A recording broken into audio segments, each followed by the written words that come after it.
Thank you for returning and settling in. We do run with about 100 people online consistently, in the sort of 90s to 100. That is part of the reason why we ask you to please engage with the speakers via the Slido. Scan, click, put your questions in. It comes to me, and at the end, I pretend that it comes from the audience when it's rude, and I put it to you guys, and we get away, and next year you're back for more of this abuse. So this is how the relationship works now.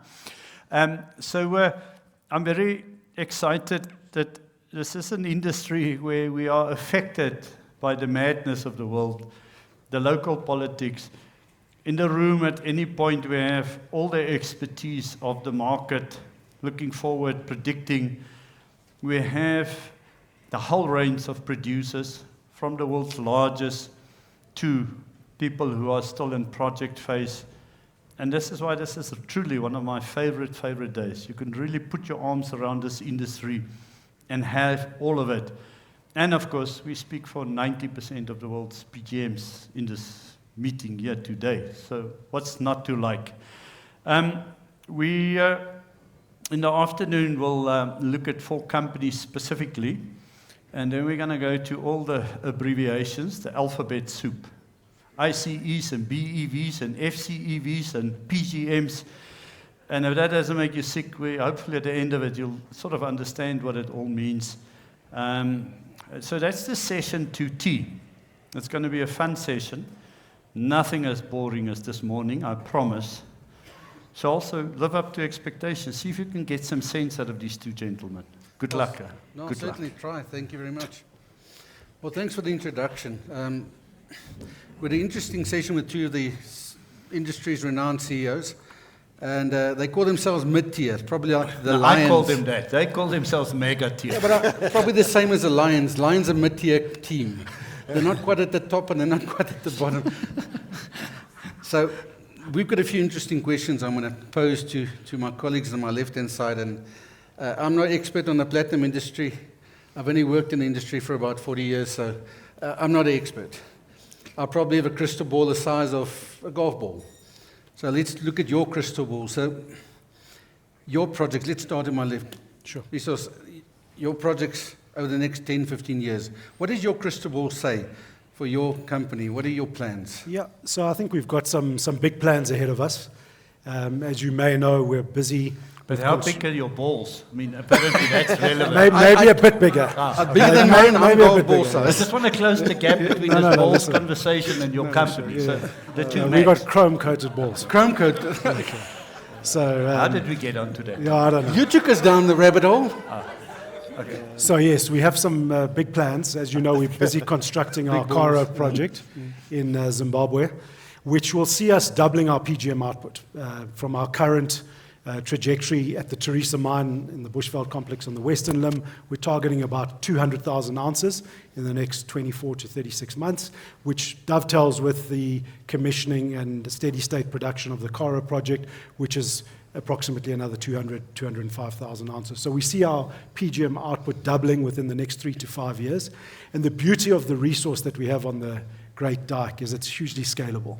So phase 1 only deals with about 10% of the endowment of the resources that we have there. It's a 96 million ounce resource. We've got reserves of just over 11 million ounces. And part of our strategy is to go from the open pit, early accessible ore body to decline development on reef, apparent dip, which adds a bit of complexity to the board and pillar mechanized mining, but has been done before, and we're busy completing those studies now.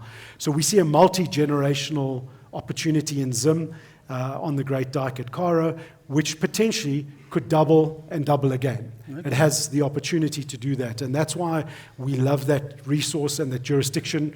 We heard commentary earlier about the operability in Zimbabwe, and the skill set and the productivity is something that we welcome, and we can't wait to get into production. And we have delayed the project, we've slowed it down, so we are busy completing key strategic projects, bringing power to site, water to site. All the earthworks have been completed. About 70% of the civils are complete. We've procured around 70% of the mechanicals. So we're well on track to accelerating the project and meeting that sort of 2 to 3 year timeline. Okay. So as you can see, there's passion about their baby.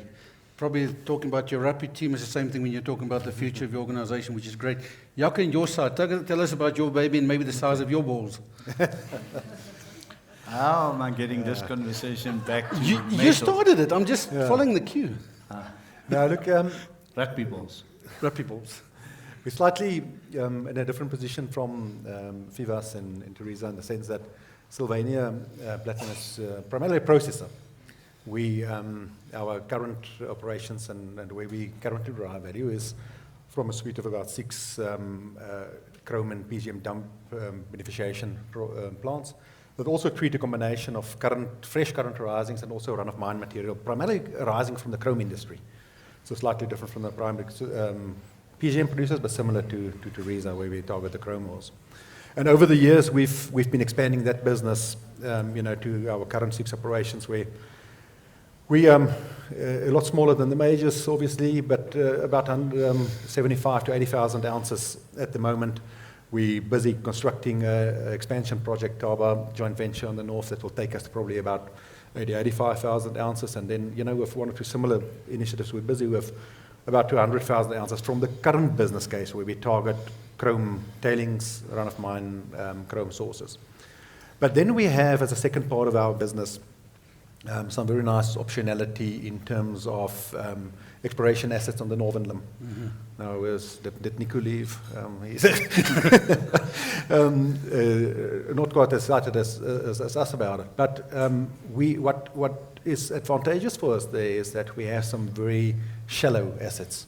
Okay. Fault spread is most advanced at the moment. We have published a scoping study last year, with showing the potential of the project, and we're currently looking at, how do we just optimize on some of the metallurgical parameters and grades to optimize that. But so that's the one that's furthest advanced for us, and we would have to make a decision and say, do we now proceed with a feasibility, or where do we look to go with it? But what's nice, as I said, it's shallow. You could be in production in 4 to 5 years. Based on the where we are with authorizations and the infrastructure. Okay, we're not going to go down the EV route, and certainly we had a good session this morning about what Trump has and has not done. So, the global demand in PGMs, how is it going to impact us in your view? Jaco, again, let's start with you and move our way back. Okay.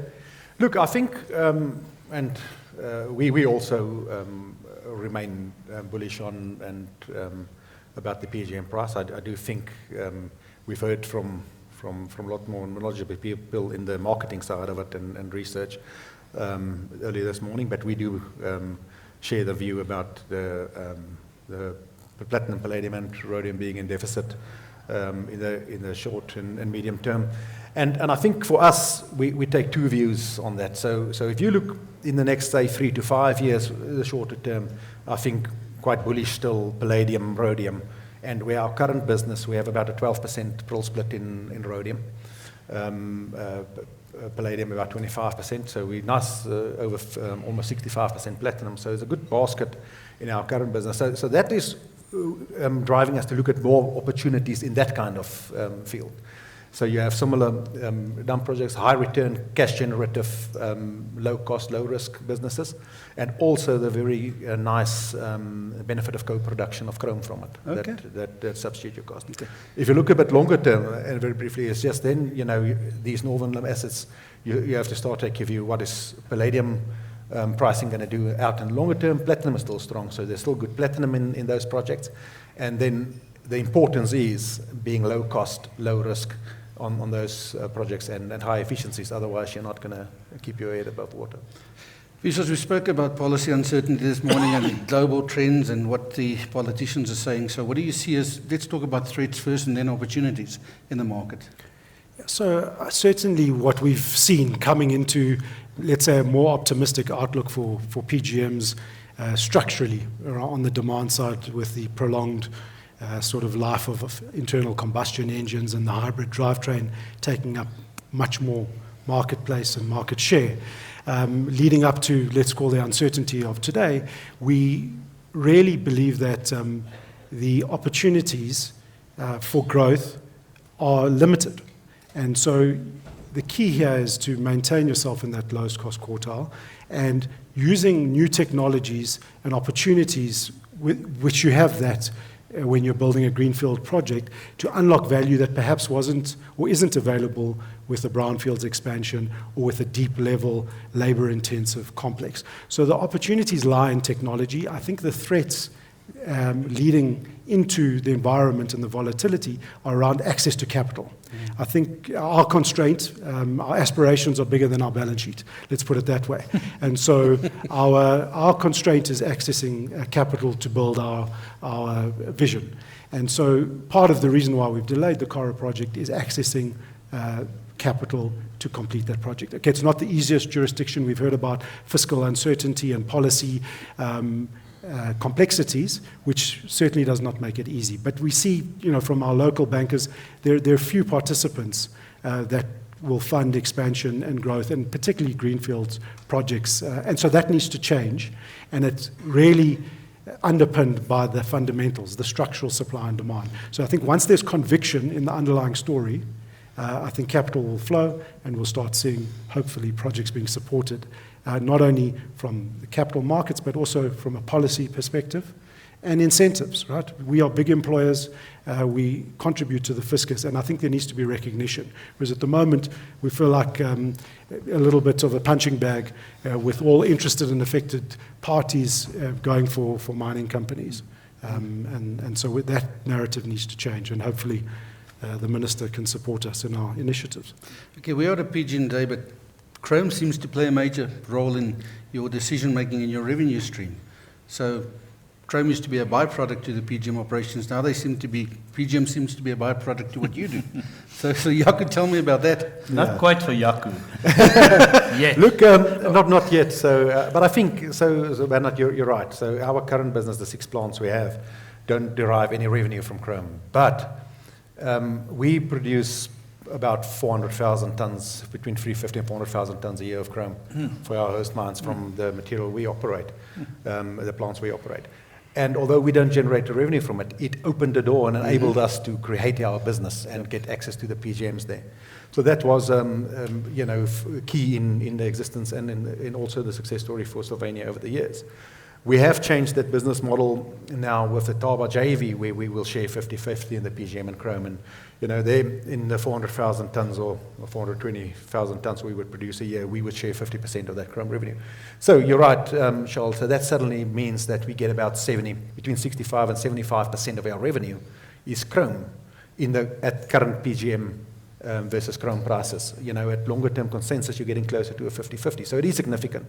But I think we also saw, and there was a nice paper, I think News 24 published about September last year, on the chrome benefit for the majors, and that also for UG2 played a major role. Anything between $500 million and $5 billion was the numbers I saw they quoted per year. It's significant. And I think when you look at projects going forward, certainly by leveraging chrome co-production, especially on a UG2 project or in the chrome material, there's significant benefit. So Phoevos, how's the chrome market trends? How are they going to stimulate your project investments? You spoke about access to capital. So the trend's positive. What does your crystal ball say? Yeah, so it's a fantastic industry. So it's driven by stainless steel, and stainless steel has grown on an average of 5% CAGR over the last 2 decades and double digits before that. And it's really driven by the Chinese economy and investment in technology, ferrochrome capacity, and utilizing the best in class processing technology. And so when you look at that growth rate on a 60 million ton a year market, that 5% equates to 2 million new tons of chrome concentrate that's required annually to meet that market demand or that growth. And there's only one territory in the world that can supply that, and that's South Africa. We account for 82% of Chinese imports and Indonesian imports, because China's got fabrication in Indonesia for stainless steel, and it's a growing industry. It's one of the few industries in South Africa that's growing. We grew 10% year on year in terms of production, 15% in terms of exports, and that talks to the ferrochrome debate and the discussion around that industry. But without investment and without support or an environment that supports that industry, it's very difficult to see how the ferrochrome industry or any energy-intensive industry can compete with that sheer might of the Chinese economy. So for us, chrome is critical. We'll produce between 1.7 and 1.8 million tons this year, accounting for just short of 10% of Chinese imports. So we're a significant player, top 4 producer, and we see opportunity. So we spoke about our PGM growth. We see our chrome growth in the next 3 to 5 years, hopefully getting to 2.5 million tons on an annual basis, and really driven by this very balanced, tight market. And we've seen prices react responsibly, I should say, to this tight balance of supply and demand. And so the outlook is positive. And what we need to put into context here is even with the tariff environment, a lot of the consumption of stainless steel is no longer your white goods, your washing machines and microwaves that are being exported. It's internally consumed within the Asia Pacifics, and it's driven by domestic consumption and growth. And the diversification of application of stainless steel has grown immensely. So as an example, a lot of people don't know that rebar is now been substituted, or carbon steel rebar, with ferritic stainless steel rebar. And those specifications are now mandated in China because of the corrosive resistant nature of the infrastructure projects that they're busy deploying. So these are huge demand drivers that potentially are not picked up in day-to-day commentary. So we're talking about a gloom kind of view in the industry, but yet there's some upsides. You're investing in your project Tharisa, and you certainly are going forward into definitive feasibility. In actual fact, you're going to start construction soon. Correct. So tell us a little bit in about a minute about that project. Sure. Try and keep it short. Yep. So we've got multiple pit operation at Tharisa, and on our west pit, we've decided to accelerate our underground development on a board and pillar mechanized mining methodology on the MG2 and MG4 reef horizons, and we've actually started with early infrastructure work. The DFS will be out in the next month or so for the final board approval and capital allocation to that project. We estimate peak funding over a 36-month period to be around 2 billion rand, and that west portal development will target to produce around 250,000 tons of ROM a month, so about 50% of our current production. We will still keep the open pit running, so we'll become a hybrid mine, mechanized board and pillar and open pit. And we like to say within 10 years, we would have already advanced the east portal and become a fully fledged underground mine. Okay, excellent. Well, we spoke about courageous leadership, and Bernard said, let's push the envelope. So talk about your Thaba joint venture, because you're spending capital when everybody else seems to be trying to conserve cash flow. Yeah, no, thanks, Charl. That was it is an interesting project for us, and we've, as I said earlier, so we're replicating our model that we already have. Thaba is almost the exact copy of Mooinooi, from the sense that we treat a combination of run-of-mine, fresh risings and historical dump material. It's about 2 million tons of dump we're treating, but with the difference that we will now generate revenue from chrome as well. So that business model changed slightly, but from a technical and production point of view, it's proven expertise, proven track record. So we were quite bullish and didn't hesitate to invest in this opportunity when it came along. I think it's also a confluence of the chrome market at the time and where PGMs were that gave us the opportunity. It's been very tough on the track record of our success over the past number of years to get access to new opportunities in the chrome industry. A lot of people have done it in-house. Glencore have built all their plants similar to us in-house, where we own all the Samancor plants. So it's becoming increasingly possible, but with a healthy cash generation from our current business, we were lucky enough to have at some stage 60 or 70% of our market cap in cash, so we could fund this project at a time when it was difficult to raise funding. It gave us access to it. So a very attractive project to diversify our risk in terms of revenue and also commodity, but generating good profits, giving us a nice life of mine. Adds more than current contract about 10 years potential to expand for us to do that, but nice sweetener on our business, and we are just on the brink of commissioning there, so we should probably look at the chrome circuit starting end of this month. Excellent. So that's a positive set of numbers that you've just mentioned, both of you, that you're investing in a market environment that everybody else seems to be, well, let's see what the crystal ball brings. So where does technology sit in this? I'm going to ask you first. We've got about 20 seconds to carry on. Yeah, carry on. So tell me about beneficiation, downstream and technology. Where does it feature in your projects? Yeah, so I think as an ethos and a culture, we look to innovation and to differentiate ourselves. Again, we've got lower grade ore bodies, so our philosophy is to maximize the recovery of every cube of rock that we mine. And so we've deployed technology in terms of ultra-fine chrome recovery, some patented processes which are successfully deployed, which give us enhanced yields and recoveries. From there, we've got 2 downstream strategies, and because it's a PGM day, let's talk about our PGM refining aspirations. So we've been running a 1 megawatt DC furnace producing an alloy, not a matte product, which we have refined successfully on a sort of pilot scale basis to 4/9 purity metal, and we're busy commissioning our first commercial reactor right now. And this is situated at NCP or Fluor. It's a chlorine gas to solid technology. It's a patent we bought called Chloroplat, and we're looking to commercialize that. So hopefully by the end of this year, we'll be able to demonstrate end-to-end refining, smelting and refining of our PGMs, and then the next level is to scale up. To take 100% of Tharisa's production and be self-sufficient and independent, we need about 7 megawatts of power, so it's not hugely power intensive, but it does give us a very beneficial opportunity, one, to be a producer of final metals, but also at a low-cost, modular, scalable basis. Because the rule of thumb always was if you didn't have 500,000 ounces or closer to 1 million ounces, there was no economic benefit to build downstream beneficiation. And we see that as one of the barriers for junior mining in terms of new projects and growth and potential constraints in downstream beneficiation. Anything beyond smelting, perhaps in your pipeline?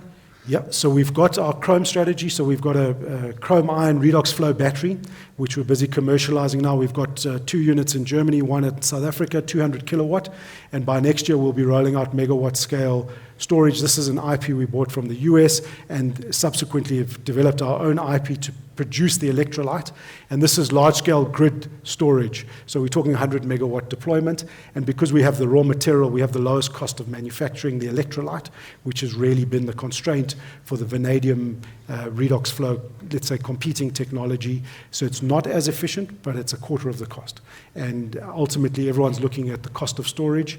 And when we look at the growth curve of storage, it's exponential. And so there are many technologies, lithium ion being the most advanced, but their applications are not suited to every environment. So we see huge potential in terms of energy storage, utilizing this Redox 1 technology. And then on the chrome smelting side, we've done a lot of work at our beneficiation site where we look to, we have produced a chrome alloy, which is used in chrome grinding media. So the very balls that we use to grind, we're talking about balls again, grinding media, maybe I should be more politically correct. We produce that alloy that then goes into the grinding media. So it's a great circular economy. And then talking about energy intensity, we looked at a process to go to a final stainless steel product, so bypassing all the sort of intermediary phases which struggle because of the energy intensity. And so we've got the process to go from raw materials to final stainless steel product, whether it's ferritic or austenitic stainless steels. And that is a sort of a longer date strategic initiative, but it's something we've been working on with our Pyromet team. Jaco, your final words on technology? No, look, I mean, it is crucial, and I think we talk about it a lot. Phoevos mentioned, especially from a concentrate, most of the junior mid-tiers companies are reliant on offtake agreement. You have to look at your concentrate quality. So, and you can't waste any metal in your process. So there's a very strong focus on R&D, both on flotation optimization, mass pull reduction, to look at how do you concentrate, and then also in alternative treatment routes. And Phoevos mentioned the critical scale you need. So with that, crucial in that is also collaboration. I think in the mid-tier space and everybody outside the primary producers to see how do you create that scale? How do we work together to create a critical scale that for alternative concentrate treatment to get better terms and secure treatment capacity in future. So that is becoming a big focus. So certainly technology there is a big focus area. Okay, let's go to Bernard now. He's got some fancy questions. Yeah, no, thanks, Charl. And I think this makes the point of why an industry should have smaller entrepreneurial businesses who find solutions, which is very hard if you've been around for 50 years and you've repeated the past quite successfully. So I think in the top end, it's about optimization, and you guys sometimes out of necessity will do some breakthrough stuff, so it's very exciting. Can I understand the chrome space? So right now at Tharisa, you produce X.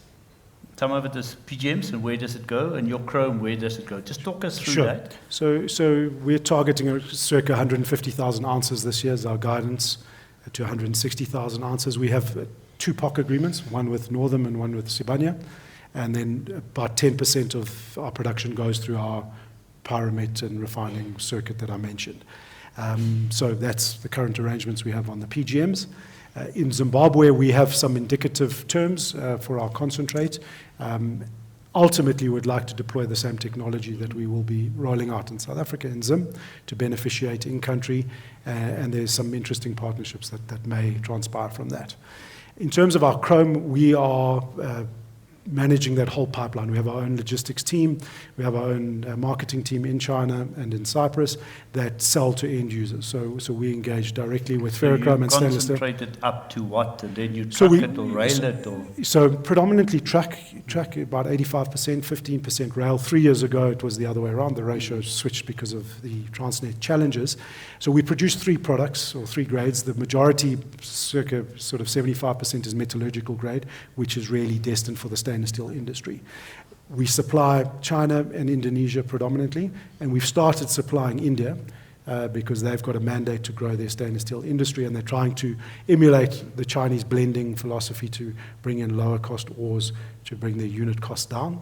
And one of the benefits of South African ore is that we have a high iron content, apologies, and so that is a credit or a benefit for any downstream process.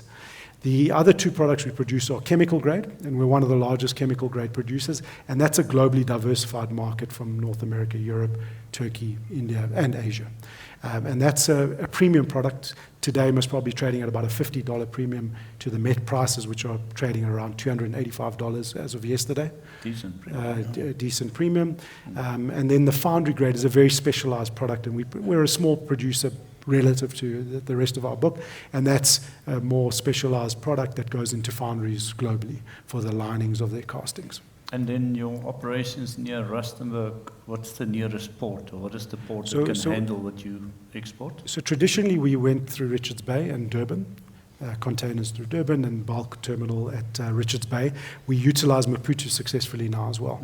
And it's quite interesting that it's on a cost comparable basis to the SA logistics leg, and a very efficient port. So the turnaround time of trucks is pretty impressive in terms of that installation. So I would say around 40% of our production goes out of Mozambique.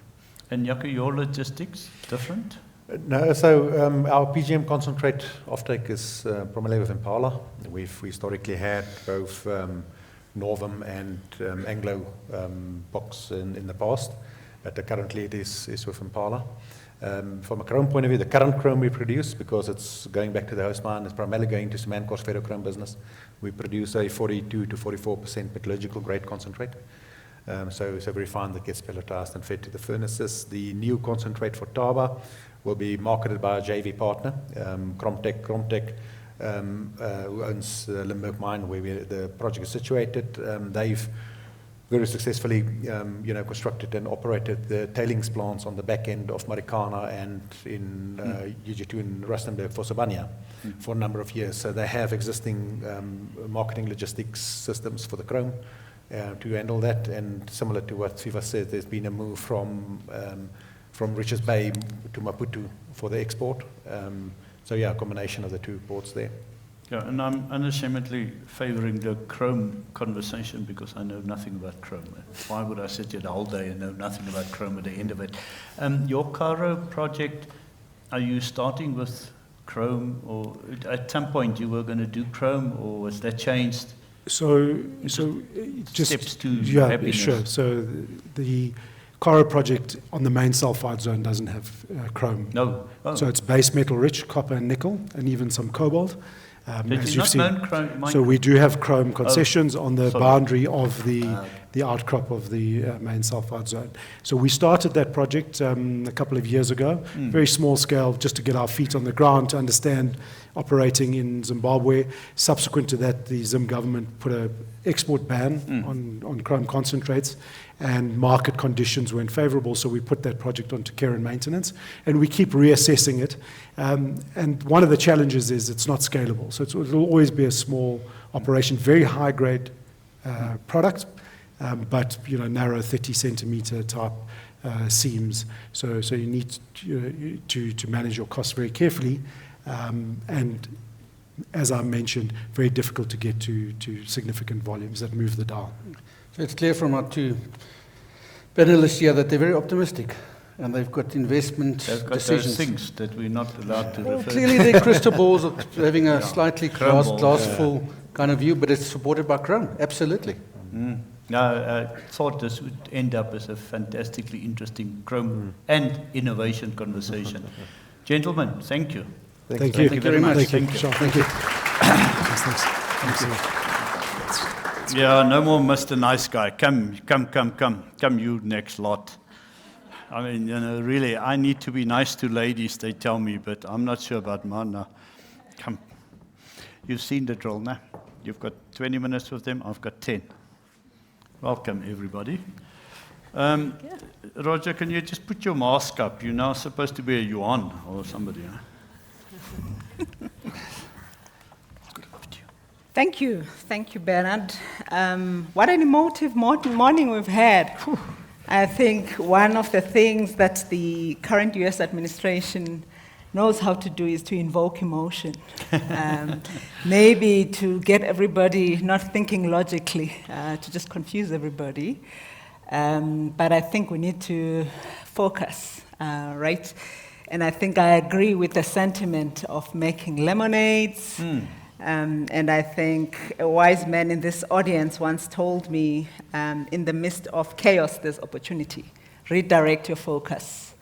And I think perhaps in the face of uncertainty then, we need to foster resilience. That will help us thrive and foster resilience. And maybe this uncertainty is an opportunity to unlock doors for transformation and growth.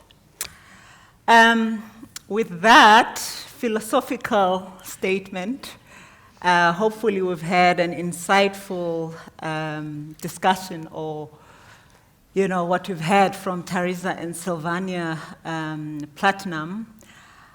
We now turn our focus to two other significant players in the PGM space. I don't know what to call yourselves. We had major players, we had mid-tier, but I'll stick with significant players in the PGM sector. I like Bernard's mega player. Mega player. You do have those aspirations. She definitely will claim mega status. Yes, who are developing assets in the northern and eastern limbs of the Bushveld complex. They need no introduction, and just so we're clear, Roger, you've had your morning, right? Yes. You've been talking all morning. It's Marna's turn now. Exactly. Just joking. We'll have a very well-balanced discussion. And I hope we note that they're at different levels of development. Benguyama project is at an advanced stage of exploration.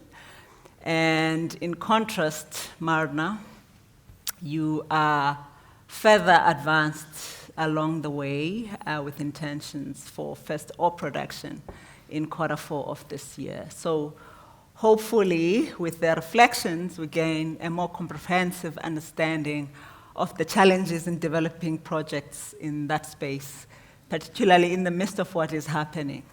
How is it affecting project timelines, funding, landscape, and even offtake agreements, if we get to it. Marna, I'll start with you. Mining is notorious for lengthy development timelines.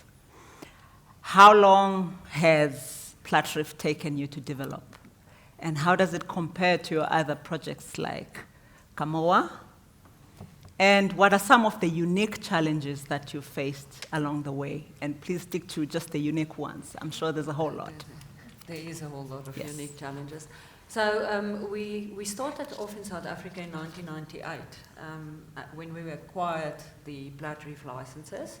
And then we first discovered what was originally known as Platreef, which was an open pit ore body on top of a community. And then in 2007, we discovered what's today known as Platreef, which is sort of the flat reef section that we're currently developing. Right. So if you take from 2007 to today, it's a very long period to get a mine to first production.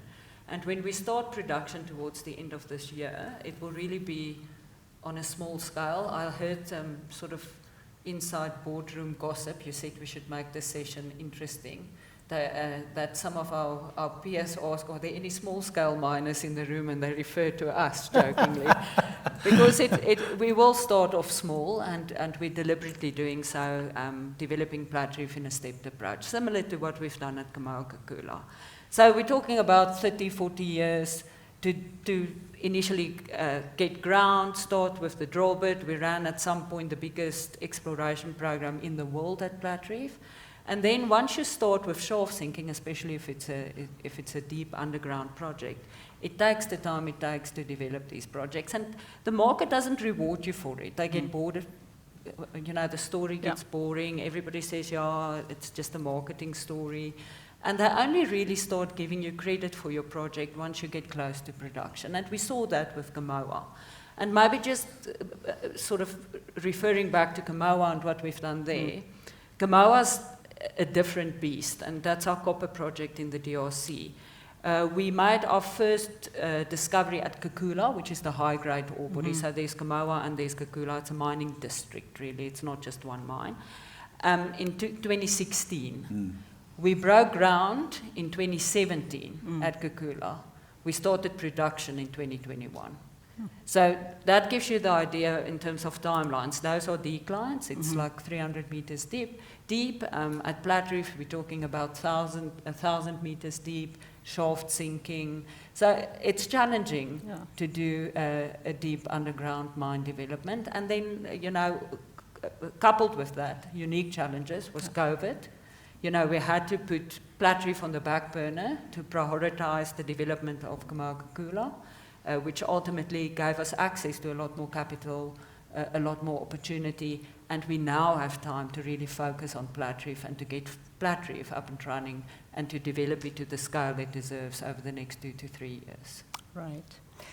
In the midst of what's happening then, you have phase 1 that you plan for first ore in Q4 of this year. The concentrator was placed on care and maintenance since June last year. How is that plan tracking, and how is it impacting your phase 2 development? And will you have to adjust in the midst of what is happening? It was a strategic decision. We've got hoisting capacity constraints on our first shaft. It can only hoist about 1 million tons, slightly less. And we had to decide if we want to hoist waste or ore. And for us, we took a strategic decision to start with shaft 3, which is our vent shaft, and then to equip shaft 3 and pull forward our production schedule to get into phase 2 production. So our shaft sequence is a bit out of sequence now, because phase 2 is really the combined production from shaft 1 and shaft 3. And that will produce close to 450,000 ounces within the next 2 to 3 years. At the end of this year, on an annualized basis, we're looking at about 100,000 ounces. Right. So it really is a small mine. For us, we could be a producer at 100,000 ounces, but that's not what we want to be. We want to be that mega mine. Right. And that's why we deferred the startup of that plant so that we can hoist the waste from shaft 3 so that we can get shaft 3 equipped as quick as possible and get more ore out so that we can switch on the plant and build a second plant module of 3.3 million tons per annum to get us to that 450,000 ounces. Sounds like a chess game. Yes. I'll turn to you, Roger. You have plans to start the feasibility study and mining right application this quarter, in fact. Are you still on track with those plans? Well, Ikazi, thanks very much. And so just to say, PFS was released on the 28th of October last year. We have a, they like to say that the tier 1 space is quite a crowded space. This is a genuine tier 1 asset, low cost, high grade, close to surface deposit. When you look at the maximum NPV model, this is $1 billion post-tax NPV at an 8% discount rate. Over the last 2 years, we've spent about 180 million rand proving up a 40 million ounce inferred and indicated resource with a 6.3 million ounce reserve according to JORC 12. If you look at the numbers coming out of the PFS, we'll be looking at producing about 2.4 million tons of ore on an annual basis from 2 twin declines. We'll use mechanized development with traditional stoping, our objective is to produce about 400,000 ounces of PGMs on an annual basis, 150,000 ounces of platinum, 150,000 ounces of palladium, and a slightly smaller amount of rhodium. So it is a genuine tier 1 asset. We have an all-in sustaining cost at $800 an ounce. Our average mill-free grade is sitting at about 6.2 grams per ton, which is slightly higher than most of the mines in the area, simply because we have a slightly narrower stope face that we are going to be mining. That slightly narrower stope face also means we don't have to mine some of the chrome stringers that some of our competitors in the area have to mine. We're looking at establishing a typical MF2 plant to take the capacity. We'll take the chrome out, generate about 350,000 tons of high-grade chrome, about a 43% content chrome, using spirals in the first stage of the plant.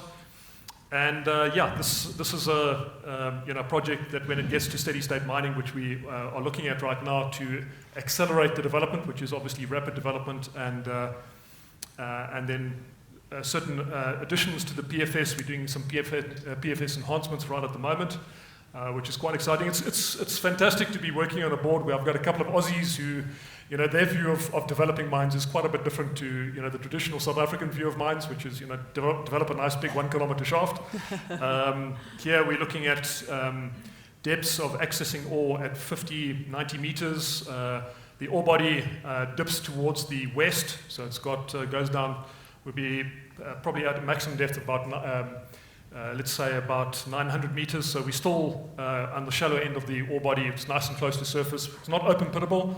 It'll be through 2 twin declines, and we've been exploring a number of different options of how we could take this elephant that we've got by the tail and develop it in a strategic and sensible way, including, using the classical Aussie methodology of stepping stones, where you basically, demonstrate proof of concept. You take the steps of developing the operation of time, because obviously the delta between the capital required and the market cap of the company is quite big, so we're managing that process. I've spent a lot of my time in the last year in the investor environment, engaging both North America, UK, Australia.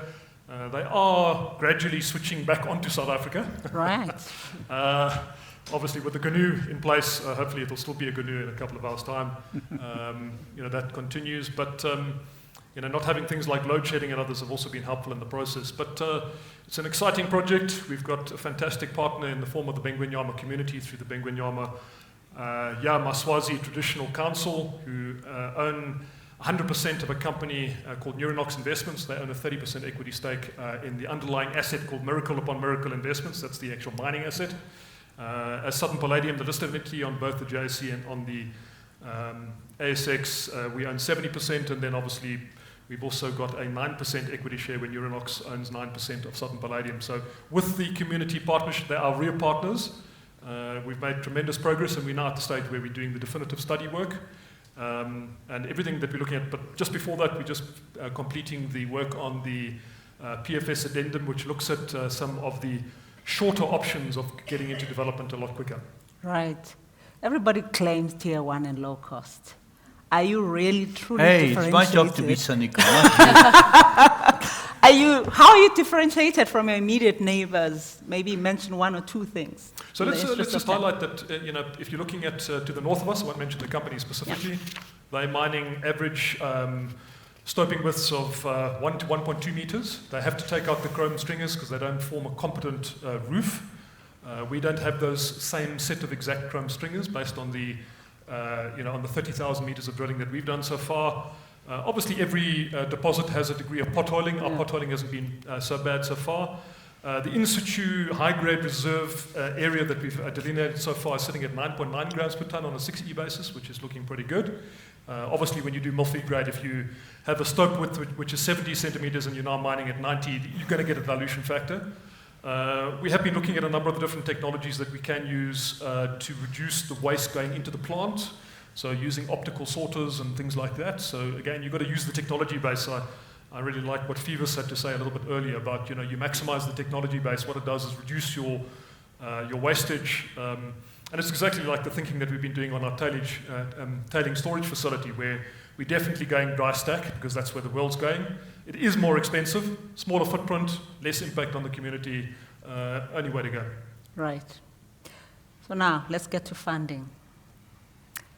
In the midst of the South African landscape for a junior miner in South Africa, that poses certain challenges, especially if one starts looking at the Canadian Stock Exchange and the Australian Stock Exchange on a relative basis. How are you thinking about funding? And additionally, venture capital availability and government incentives, are you factoring those aspects into your strategy? How are you thinking about funding entirely? So what incentives are you talking about? Just checking.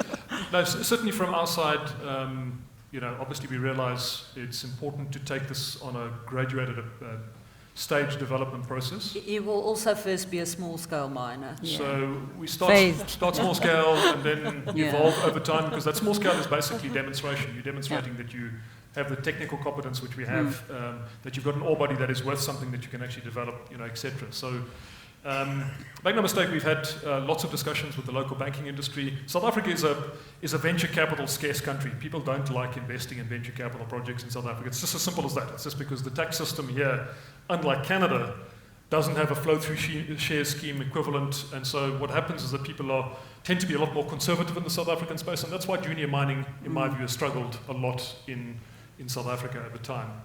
Australia is completely different. There's a much greater junior mining mindset. They've got over 600 companies listed on the ASX. If you look at Canada, they've got over 1,000 companies listed on the Toronto stock market.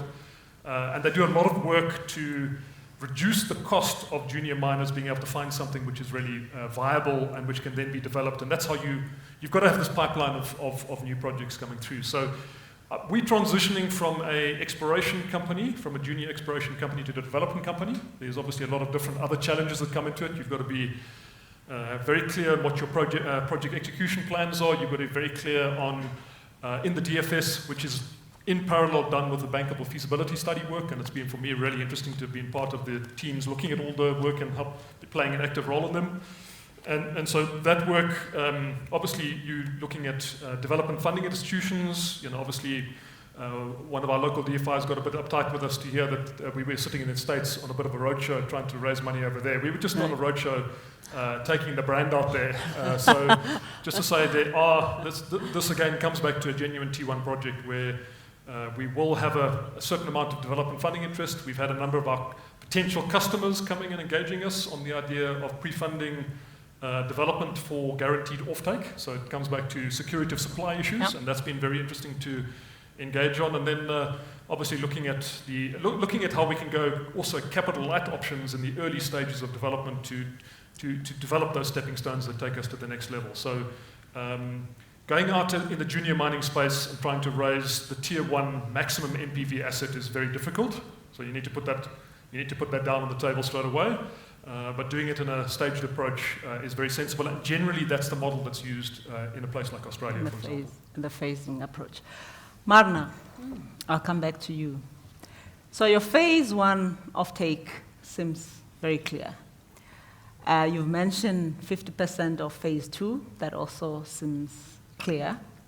What about the rest of it? What is your plan? You've also mentioned international considerations. You're opening the elephant in the room. And I think that's always been one of our biggest challenges at Platreef, to basically fund Platreef. To get back to you, it's very difficult to fund a large-scale asset. If you look at the capital requirement for Platreef at scale, it's over $1 billion. We don't talk in rands, we talk in dollars. And it's very difficult to get that sort of funding if you don't have offtake secured for the whole lot. And I think what's changed with Ivanhoe Mines is that we were fortunate to develop Kamoa-Kakula so successfully. We're getting all that cash flows coming off. We are, financing institutions no longer view us as a junior trying to break through. We've got that track record now. So you have access to local facilities, you have access to international facilities, and that opens the world for you. In terms of our offtake strategy, we're very thankful to two partners here in South Africa who's partnered with us on phase 1 and half of phase 2. But Platreef will be a disruptor in this market. A lot of the current mines are underwater, and some of them probably should be sort of falling off the cliff at some point in time. Production will come off, and we believe that capacity will become available. Should it not become available, we are also looking at an alternative to start up our own downstream beneficiation capacity. But we have time for that. We have time to get there. We're currently doing a study on that. I think you guys are involved in it. Yeah. So it is part of our strategy, but sometimes you have to make bold moves and see where it will lead you. And I think it is time for the industry to get to a point where we can develop modern new mines that's safe, that we can drive with new technologies. And back to the tier 1 question, if you look at a Platreef, we're looking at a thickness of the ore body that's over 20 meters. It's high grade, it's flat. That's what makes it truly a tier 1 ore body. And those are the type of mines that we want to see being developed in South Africa to sort of enter a new dawn of modern mining, safe mining, but it comes with a bit of disruption. Just lastly, Bernard, I'm still in charge. Okay, ladies first. Yeah. Gold is now becoming shinier even than diamonds, I guess. Rihanna will have to change her song a little bit. What is your gold strategy? So we did a stream at Platreef for phase 1 for $300 million, but it's capped at a certain amount of ounces, and $200 million of that was capped with against our gold production as part of phase 1 and phase 2. So that's why streaming companies are so lucrative, and I think that's the business that we should all probably look at entering into, especially when it comes to gold stream. I think it's definitely a bull market at the moment. If it will stay there, I'm not sure. Currently, it doesn't really impact us because we're not in production yet, but if the prices stay where they are, our streamers will be very happy streamers and funding providers to developing Platreef. Now it's your turn. Thank you. So, Marna, the company is in copper very successfully. I mean, every update I get, you are doubling everything, production, and very successfully. You are busy with a couple of projects, and you are now starting exploration for more copper, no? Yes. That's what you just announced. Yeah. Why does your shareholders tolerate that? And Duncan tells us that he has to get rid of platinum and be exposed to copper. So why do you have a different environment in which your story sells and other stories seems to say focus? So we have a very different shareholder base, first of all. And our shareholder base really consists of Robert Friedland, who's our founder, and he's sort of a 13% shareholder. And then Sajin holds about 13%, and then Citic holds about 22%. And so you've got anchor shareholders. We've got with a view of the anchor world. shareholders. And then we've got very large institutional shareholders that also holds blocks of 10% each almost. And then sort of your Black Rocks, your Fidelities, your Capital Groups, all your blue chip names sit on our register. Do we have discussions about becoming a pure copper player? Of course you have discussions about becoming a pure copper player, but it's not easy in today's world to become a pure copper player because all of the big names are vying for the same copper projects. And the only good copper deposits that we can see that's out there are the ones that we are finding ourselves. That's what we are at heart. We are explorers. And what we've discovered in the Western Forelands next to Kamoa-Kakula will probably also become a mine within the next 3 to 5 years. So it's quite exciting for us in terms of our copper story. When it comes to our platinum book, I think our shareholders give us recognition that it's a tier 1 asset, but back to the story about while it's still in development, nobody really pays attention. It's only when you start producing, and only when you start producing at scale, that people sit up and think, wait a minute, this thing is for real, this is happening, it's in execution and it's there. So I think there's going to be probably knocks on our door to see if it makes sense to sort of redefine what Ivanhoe Mines look like over time. But for the time being, we are a major diversified mining company. The only thing that happens more often than your updates on your doubling of your copper mines is your promotion. So you are so high up now. What are you overseeing? No, but more seriously, you are now, I mean, every time there's a new title. It was actually a bit confusing, to be honest. I should have did what Richard did with the designate CEO. So I've really been running Ivanhoe Mines, the full spiel. So since is Friedland reporting into you or you reporting into him? He still remains the executive chairman. So he's the Steve Jobs of the organisation. But we work very closely together. And so is everything under you? Everything's under me, yes. That's what I understood from the announcement. I just am checking. Yeah. But thank you for continuing to come and share that story. I think Paula and I went down that shaft. Paula, you have got a memory many years ago now. We went down in a kibble. Yeah. We stood there, we saw the reef. I did the same. And every year I want to say, damn it, man, bring it online. And here you are. Your grades, your hoisted grades, what are they going to be? It's between 3 and 5%, depending on the... So, but it's a high grade. And your mining methods, obviously. Yeah, long hole stoping and drift and full, yeah. Okay. So, Southern, whatever you call yourselves, Platinum, why is it not Southern Chrome? I mean, with all the Chrome stories I've heard, surely... Chrome sounds exciting, I certainly. Talk to us about Chrome. Are you seeing Chrome opportunities? So first of all, Bernard, just to say, it's quite a privilege to come and sit on a panel with someone like Marna. She is in such a powerful position, but she's such a humble person. So it's quite a privilege. And has consistently been so. That's why we invite her back. That's why she's always unlike you, who have got nothing and you're arrogant already. Yeah, exactly. So talk to us about your chrome. So listen, the prill split on the operation is chrome is about 12% that comes out of the from a current revenue basis. Obviously, with rhodium having picked up quite nicely, that's about 35%. Platinum at about 26%, and palladium down at about 23%. Gold's sitting at was 2%, it'll go up to about 3%, given the fact that based on our PFS, we had a gold price of 1,850. A little bit sort of under the water there, but we're pretty close on both platinum, palladium, and under the current pricing. So on the chrome side, 350,000 tons on an annual basis, once you reach the full production of 2.4 million tons of ore per year. We've already had discussions with Offtake arrangements on that chrome, because obviously there's some smelters close by in the area. If you think about it, this particular area around the Benguyama project in the Far Eastern Limb is prime PGM mining real estate. You've got the De Hoop Dam next door, you've got 2 Eskom substations next door, you've got a whole bunch of mines operating in the area.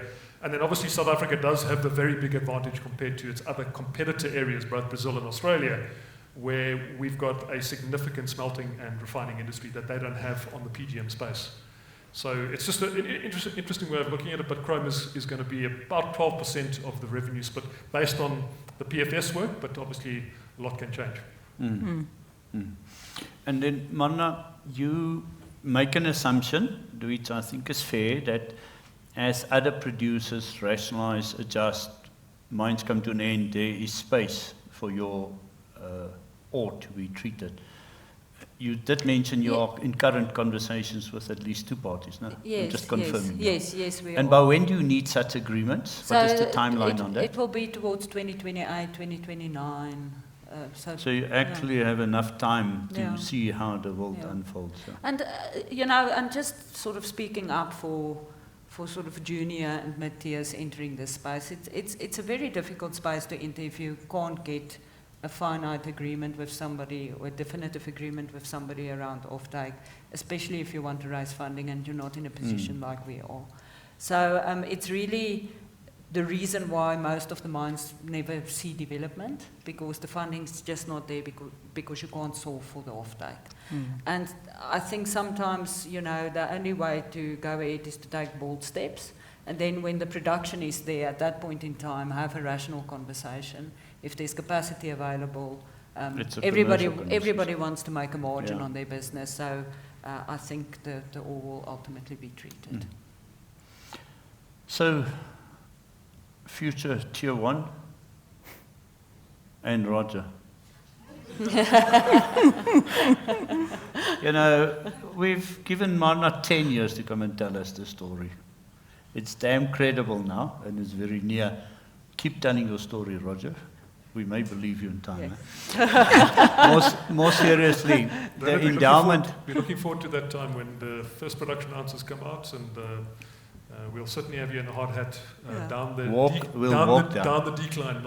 Absolutely. He can come and cut the ribbon with you. Exactly. This continues to be a country with a phenomenal endowment of PGMs.